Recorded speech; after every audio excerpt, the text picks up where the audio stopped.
Canyonlands National Park is complicated, but if you're one of the cool people who want to visit this national park and have a big adventure, I am here to share the 12 things you don't want to miss on your first visit to Canyonlands.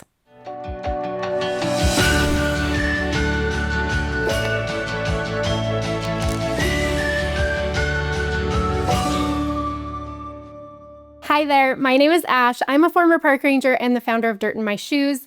I'm also a Utah native, and so you can find me in the Utah National Parks almost constantly. You can't keep me away. I love these national parks. And Canyonlands has quickly risen to the top of my list as one of the most fun and adventurous and rugged and wild national parks that I've ever been to. You'll find me and my family in Canyonlands often. It's a huge national park. There's so much to do, but it is complicated because a lot of people don't realize how much ground there is to cover. How much of the land in Canyonlands actually isn't very accessible, especially for people who are just trying to get their feet wet and kind of experience the flavor of this park. And so today I want to talk you through the 12 things you can't miss in Canyonlands and also help you better understand how this park is laid out so that you can have a fantastic vacation. But first, if you ever feel like you need a deeper description or more help with your trip, go to dirtinmyshoes.com. Or subscribe to my YouTube channel here, where I have lots of available information to help you make your trip amazing. So let's jump in. I want to show you why Canyonlands is so complex.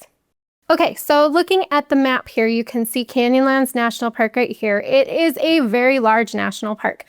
Bigger than Arches for sure, and much more complicated than Arches. And so a lot of people come to Arches. Here's Arches right here. You can see it's just a tiny bit of what Canyonlands covers. So most people come to the Moab area, which is the town right here, that is the gateway town for both parks. And if you're, as I mentioned, one of the cool ones who wants to come and see Canyonlands, there's just a couple things that you need to understand before you start planning your trip. What a lot of people don't realize is that Canyonlands is actually made of 3 different districts, and these districts cannot be accessed between each other. You have to drive in and out of the park, often on long roads, to get to the various districts. And so the first thing that you're going to want to decide is which district or districts do you want to visit when you're going to Canyonlands.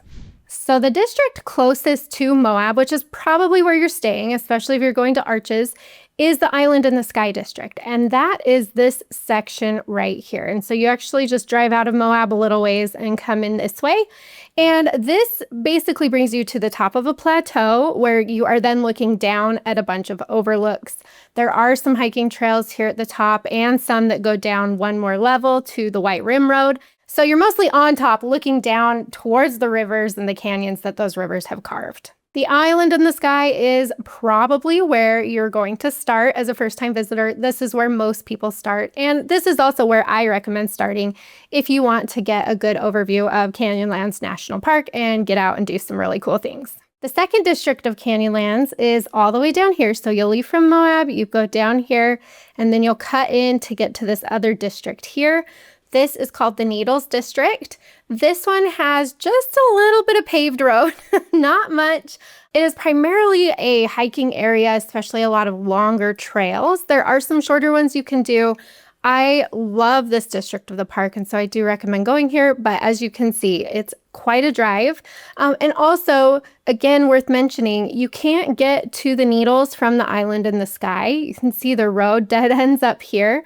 That's because you're on top, and then there's just huge canyons down here where the rivers carve, and there's no roads to get across from here. So if you want to see both districts, again, you're going to have to drive into each one individually, and the Needles is this one down here in the corner. Now, the third district of Canyonlands is called the Maze, and that's this part. So you can see the rivers are the boundaries for these districts, but this part is the Maze. This one is for people who are extremely advanced and experienced in off-roading, things like that. It's very remote. It is not for the regular casual visitor to the national parks. So this one is hard to get to. You're coming in through very gnarly roads from this direction to get into the maze. It's somewhere that a lot of people can get stuck. You can get stranded. There's not a lot of people out here. So if you're a first-time visitor, go ahead and cross the maze off your list. We're not even going to touch this district in this video. I'm going to talk first about the island in the sky and things you can do there, and then the needles and things you can do there. Okay, so let's talk about the things that you're going to want to do while you visit the Island in the Sky district of Canyonlands National Park. Number one is Mesa Arch. Yes, there are arches in Canyonlands, so that's super cool, but you can see this beautiful arch. It is perched on the edge of a cliff, and it has the beautiful canyons behind it. So it's absolutely stunning. You're definitely going to want to stop here. What's nice about Mesa Arch is it's a very short trail, only about a half a mile, fairly easy, doesn't gain much elevation, and it takes you to this beautiful arch that everyone can enjoy. Here's our map of the Island in the Sky district. So again, we came in from Moab over here and we're coming down, and Mesa Arch is right here. Number two is Grand Viewpoint. Grand Viewpoint is at the very end of the paved road in the Island in the Sky district. And so as you're driving out here, you're seeing all sorts of beautiful things, just gorgeous overlooks, looking down on those canyons again. And then you get to Grand Viewpoint and you can just see all the way out into the other districts of Canyonlands. You can see the Needles in the far off district. You can see the maze over on the other side of the river. And it's just a beautiful, expansive overlook. Grand Viewpoint is all the way out here. So you're driving all the way to the end, and then you're looking out this direction to the other districts of Canyonlands. Number three is the Whale Rock Trail. And this trail is really fun, especially if you have some younger kids that like to climb on things. Maybe you have kids who aren't super excited about hiking, but they like to climb. I know that my brothers were like that growing up, and my little boys are like that now. And so the Whale Rock Trail is a really fun trail to take them on for that.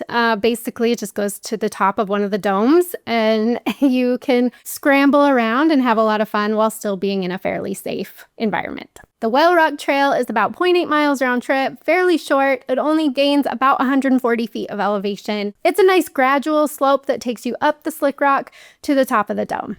You will find the Whale Rock Trail right over here.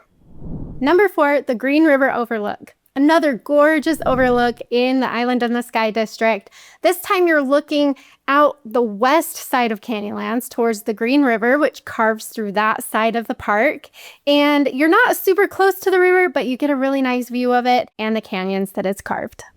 The Green River Overlook is just right here at the end of this little spur road off the main road near the campground. Number five, the White Rim Road. So the White Rim Road is actually the one thing that keeps me going back to the Island in the Sky district over and over and over again. I love this road. So what it is it's a 100-mile dirt road that actually it's not at the top of the plateau like the Island in the Sky paved roads. You actually go down a level, and so a 4x4 vehicle is required. You do need to have high clearance for this, and you can do some or all of it. If you want to do all of it, it's typically going to take you 2 to 3 days to do that. If you just want to do a portion, you can drive for a little while and come back out the same way and do some really cool things in just one day. But you are going to need a really good vehicle. A lot of people like to bike pack on the White Rim Road. So if you're a biker, that's a really cool option as well. But this is not for everybody. This is something that you'll have to plan ahead. You do need to get permits, and you do need to have the right equipment and the right gear and the right preparation to do this road.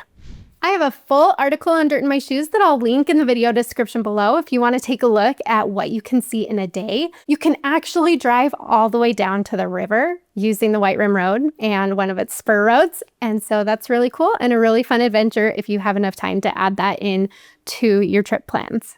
The White Rim Road is this road right here. So you can see it, again, one level down from these paved roads up here. And so there are a couple different ways to get down to this road. We typically take the Schaefer Trail, which looks really scary from the top, but it's not too bad.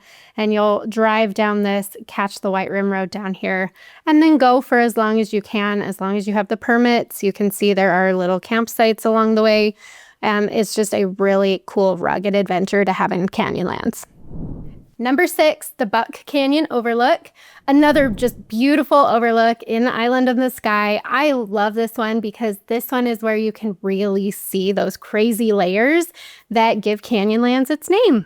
You'll find the Butte Canyon Overlook just right out here on your way to Grand Viewpoint. Number 7, Aztec Butte.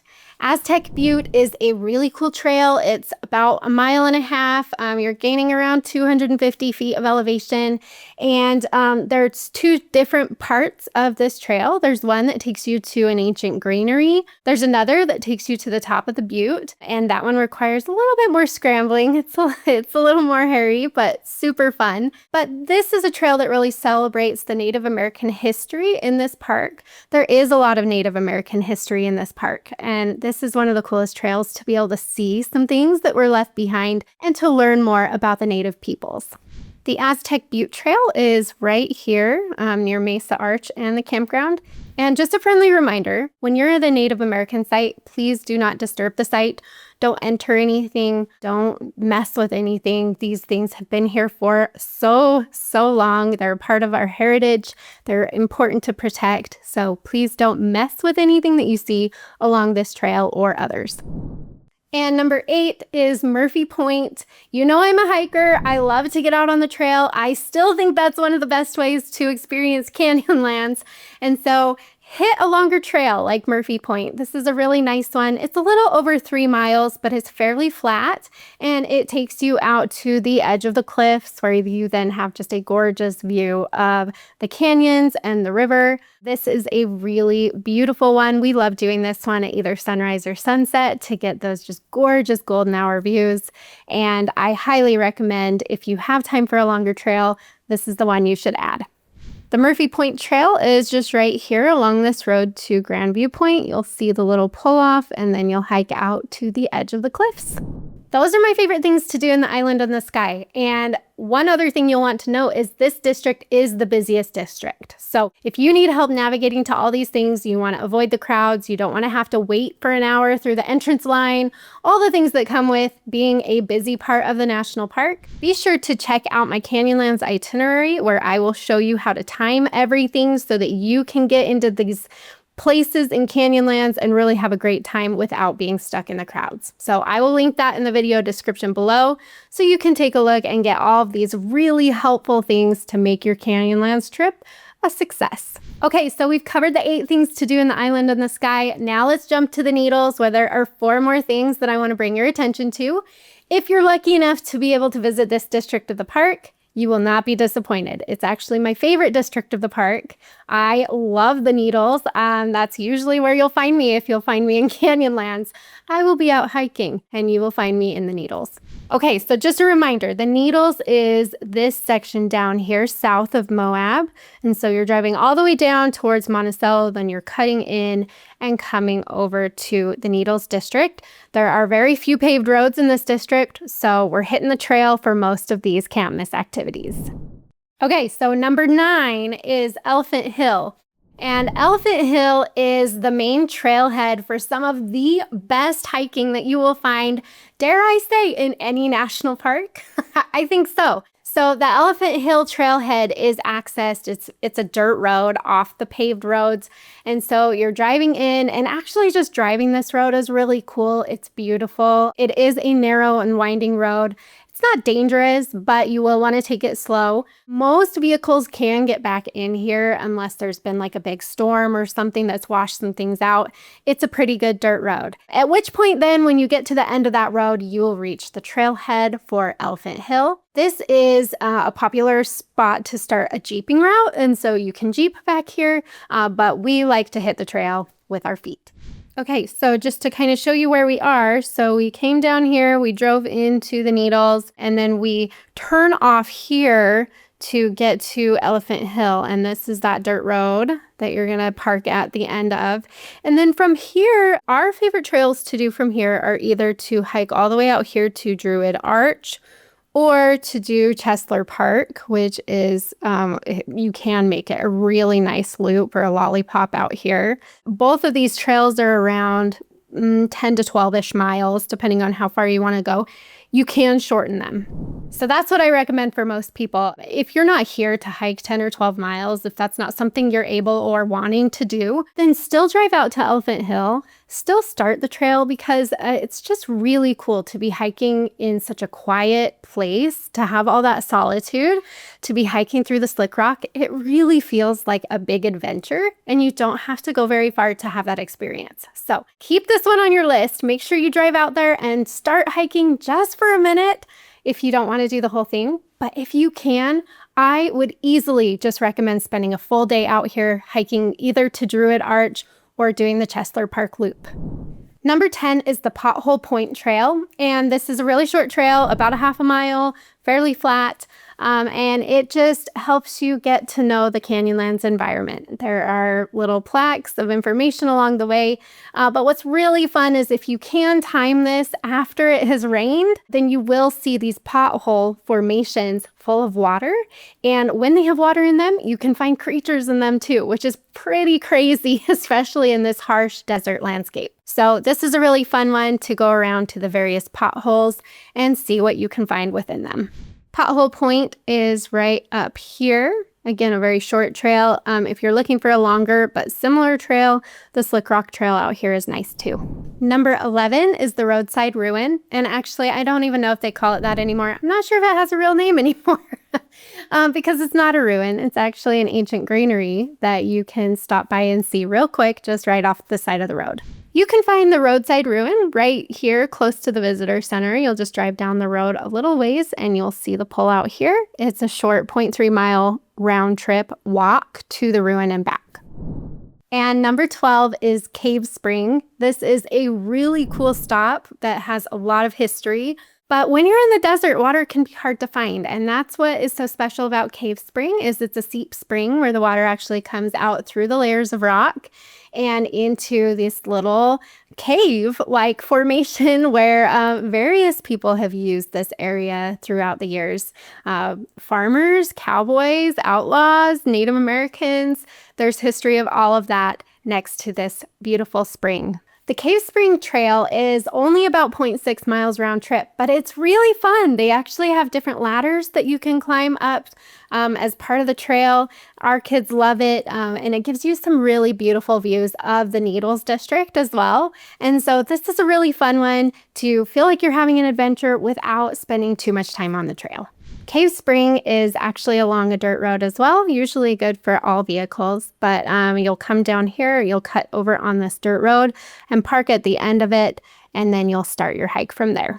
Don't go this way. This is a very gnarly four-wheel drive road, so make sure you just stick to the main road, the easier dirt road, and then you'll find your trail at the end of that. 12 things you can't miss in Canyonlands across 2 different districts, the Island in the Sky and the Needles. You can see both. Just make sure that you're not trying to do too much in a day. Going between the 2 districts, it takes about 2 hours to make that drive. So keep that in mind. Again, Canyonlands is complex. It's large. You can't get to the various districts from within those districts. You have to drive all the way out and around. If you're feeling overwhelmed by this or you need any extra help with this, be sure to go over to dirtinmyshoes.com and get my Canyonlands itinerary. I will help you get to everything I've talked about here, plus some other really cool spots that are just outside of the national park or just some quiet hidden gems within the national parks.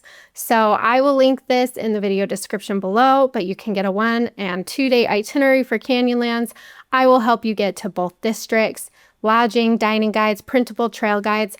All of it's included with this itinerary.